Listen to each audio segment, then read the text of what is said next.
Vision is one of our most trusted links to the outside world, but you can't always believe everything you see. Magic tricks, for example, take advantage of our brain's vulnerability to illusions. Two researchers from Barrow Neurological Institute decided to travel the world and meet with magicians to study why the brain can be fooled by magic tricks. The result of their efforts is a book titled Sleights of Mind. Here to talk about their findings are Stephen Macknick and Susana Martinez-Conde, along with magician Tony Barnhart, who will perform some magic tricks as the two researchers talk about the science behind illusions. Good to have you all here. Thanks for joining us. Thank you. Susana, why did you write this book? Well, the book reflects a collaboration that we as neuroscientists have been carrying out with magicians for the last 5 years and trying to figure out magicians and neuroscientists, we have a lot of overlapping interests in the manipulation and the understanding of attention and perception and cognition. So we realized that we had a lot to learn from magicians in terms of the techniques that they use and the conclusions that they have arrived to about the workings of the human mind that we can bring to test in the laboratory and that also have very real implications for everyday life. In terms of defining terms, Steve, what is cognitive illusion? What does that mean? Well, so if you think about a visual illusion, would be one of those posters you've seen where something comes out in it 3D, or you've seen on the printed page, it's a stationary image, but it looks like it's moving. Those would be types of visual illusions. Or 3D at the movies when you wear the glasses. Cognitive illusion is that it works on the same principles in the brain, but now instead of operating in the visual system to give you these percepts, they operate in the cognitive parts of the brain, and that allows you to have certain sorts of cognitive illusions. For instance, you might not see something that's actually there because you're paying attention to the wrong thing. And the idea, and Tony's going to do some examples here in a second, but the idea that we learn, how do we learn how the brain works from some of these illusions, these cognitive illusions?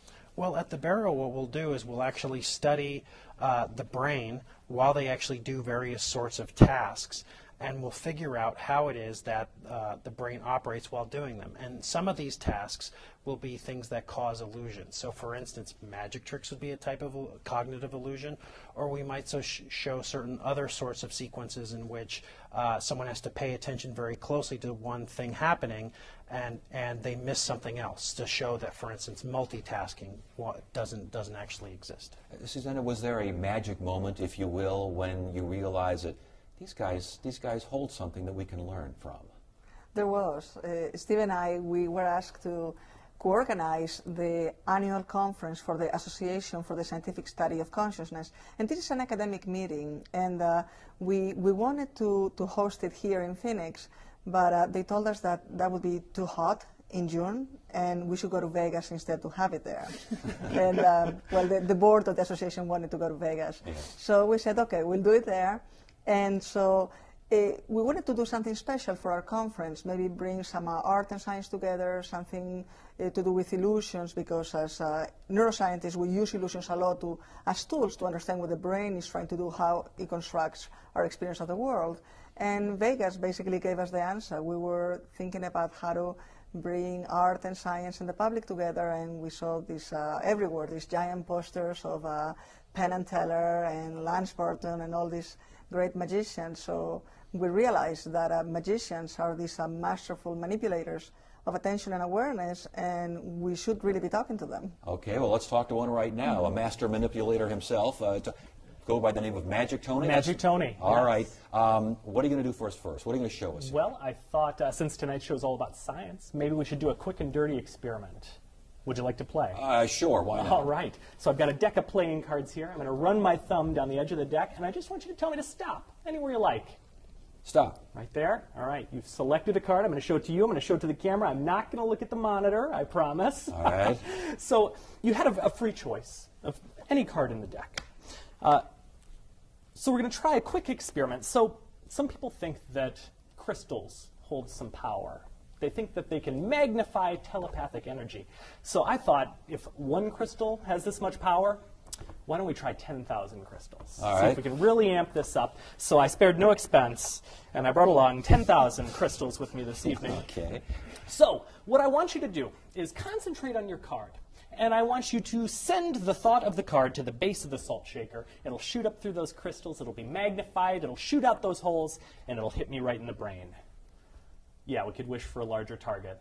Sure. I'm focusing. I'm concentrating. All right, you've got it. I'm seeing it. Ooh. Getting something. Your card is the color of a cherry. Is this correct?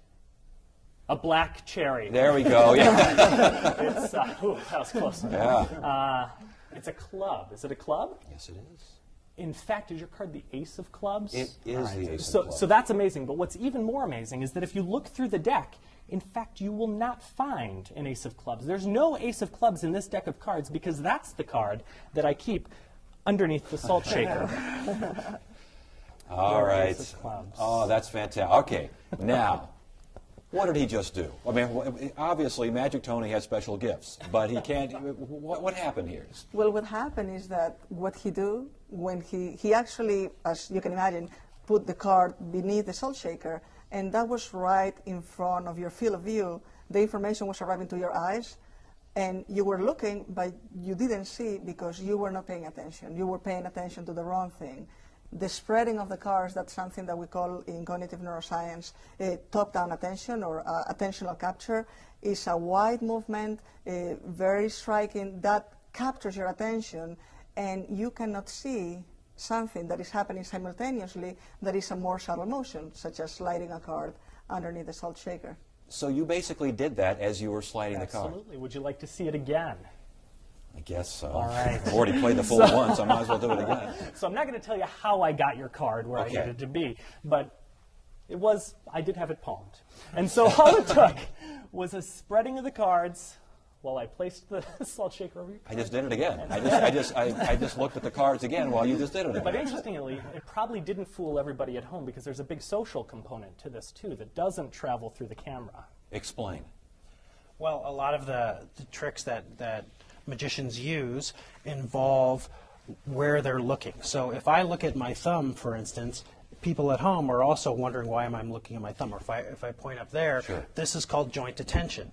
And magicians pump that like a lab rat pumps a cocaine lever, right? They really want to control you and where you're looking and where you're thinking. And one of the most powerful ways to do that is to pay attention to it themselves, but in a false way. They're really not paying attention to that. They're doing something else. All right. You have another example here for us. Sure.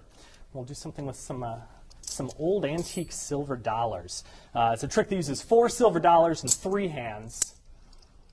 I only have 2. Right. So right. I'm going to need your help with I this. see Can this I one borrow coming. Can I Sure, borrow your sure. right hand? All right. All right. So what's going to happen is one at a time, I'm going to make these coins travel invisibly through the air into your hand. All right. So would you hold out your hand for me, palm up? Here we go. We'll make the first one go. You'll hear it go, Steve. And there it is. The first coin traveled invisibly from one hand to the other. That leaves 3 coins. Right. Let's try it again. We'll make this one a little slower. See if we can hear it. All right. There it was. There we There's go. The second all one, right. all the way over there.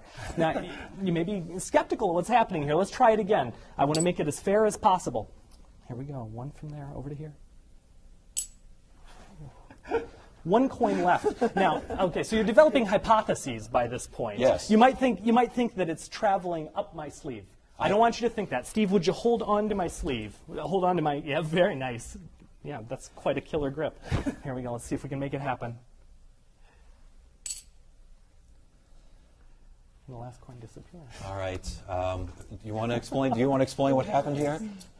Well, there's a couple things going on here. But one of the things that Tony was doing was he was changing the method every time he did it.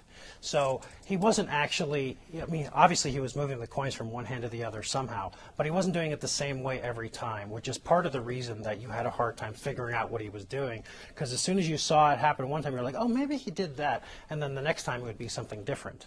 But another thing that he was invoking was divided attention. So he was actually getting you to pay attention to more than one place at a time, which, like a sucker, we all did. Thank you. Thank you. Yes.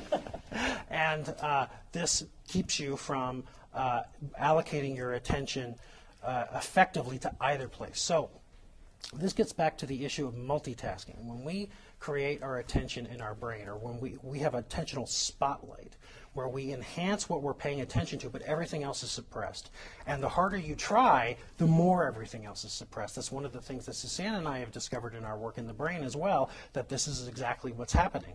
And so what he was doing was he was getting you to pay attention to one thing, suppressing any of the information that he may have otherwise revealed when he was doing something in the other place. And that, again, is part of how the brain works. In terms of energy, there's only so much energy to focus on one thing? What's the speculation here? What's the thought? Well, our brain has limited resources. First off, it has to fit inside of the skull, and that's a limited space. So we have limited neurons, limited neuronal connections, and the brain really does a lot of guesstimation of what's out there. And most of the times, what the brain guesses, it's what's really happening, but magic tricks are designed to take advantage of the brain's limitations.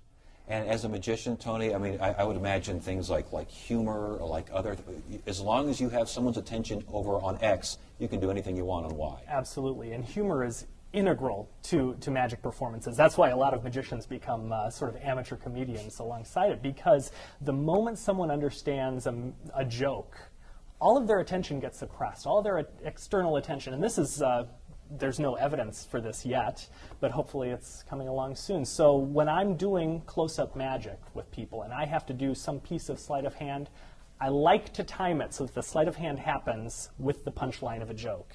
It seems to reduce the odds that people will detect the sleight of hand. Well, this is fascinating. We got a 30-second slide. Stephen, what do we take from all this? What should we learn from all this? Well, I think the main thing that you want to take home from this is that you can't multitask. Multitasking is a myth. So don't try to text or email while you drive, because while you're doing one, you're not doing the other. So, and the other thing is that you have a spotlight of attention where you enhance things and you suppress everything else, and that's how magic works. All right. Great stuff. Thank you so much for joining us. It was fun.